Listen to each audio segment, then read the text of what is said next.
He was born in Manhattan in 1923, and as a young boy, he became interested in jazz. And so at the Franklin School of Boys, he played clarinet, piano, and flute in this small jazz band. He became really interested in that, and he used to go to clubs in Midtown and Harlem. He was able to spend time in the major museum collections in New York. He was also able to see the contemporary art scene even as a high school student. And even from those early days, Lichtenstein was very interested in the abstract art he was seeing. After World War II, where he served in France, Belgium, and Germany, then it was after that, really, that he, on the GI Bill, went to Ohio State to do his fine arts degree.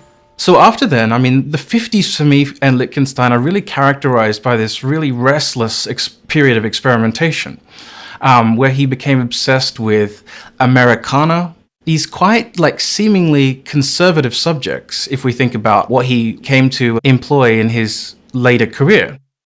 So America in the post-war period was an incredibly exciting place, an immensely exciting time.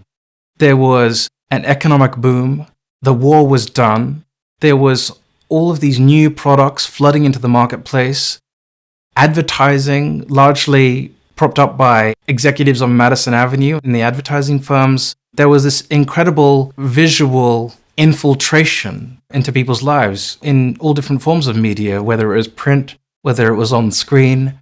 So Lichtenstein and Warhol and pop artists of their generation really embraced the new novelty of desire, wanting of a product rather than needing it.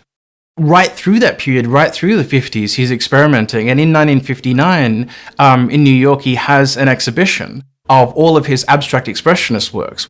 He really wants to find a place for himself within that dominant kind of abstract expressionist. But it's the poor reaction to that show in 1959 that makes him change direction, gives him a, if you will, a dark night of the soul, sends him back to his studio. He's despondent. He doesn't know how, he's going to move in terms of which direction. And so, there is a real pivotal point, I think, at the end of the 50s. At that point in his career, Lichtenstein was almost 40 years old, and he had failed at every attempt to make it into a big name gallery in New York. And so out of sheer desperation, he painted Look Mickey, which was based on an image out of a children's book. The virgin myth, as it were, of how this kind of began was that he was reading a Disney children's book to his son, and his son challenged him, pointing to the book to say, Dad, I don't think you can paint as good as this. He took the Disney book back to his studio and basically began to have this internal debate about whether this could actually be considered within a gallery space. When he creates Look Mickey in 1961, he's pushing 40. He's not a young man. He's not a prodigy. And so I think that when he hits on that, there is this real moment for him personally.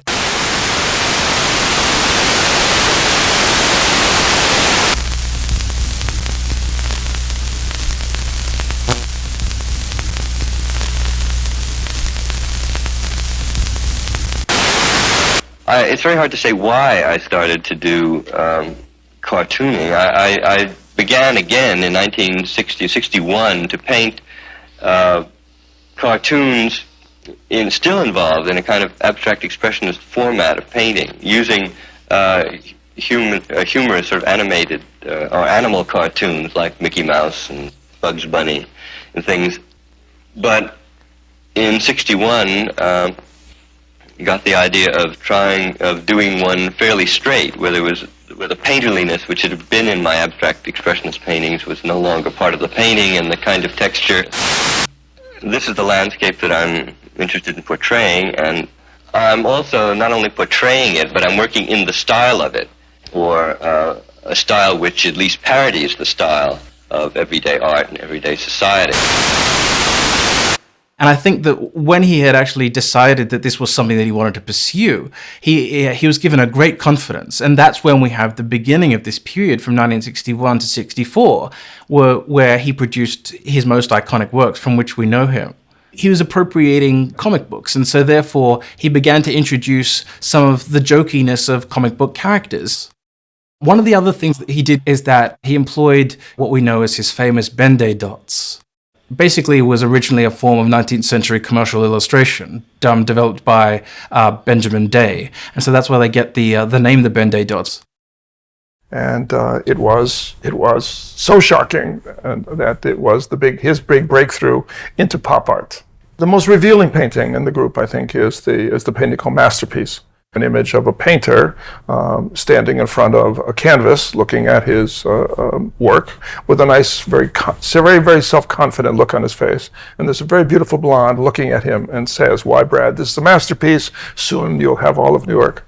What's wonderfully revealing about that is that this is a painting that he did on the eve, literally on the eve of his February 1962 exhibition at the Castelli Gallery. The Castelli Gallery at the time was the leading gallery of this alternative avant-garde developments, including pop art. Oh, Leo Castelli was smaller than I am. He was a slight, small, dapper, gentlemanly guy, a real charmer. The ladies were charmed by Leo Castelli. I was charmed by Leo Castelli. The artists were as well. A quick judge of you and of art. He looked at Roy's work and said, "There's the artistic side of this.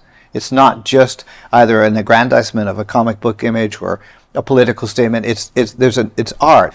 That's one of the reasons why we're sitting here. He got it before anybody got it, right? That what Roy Lichtenstein was bringing in was going to be of permanent value to the history of art.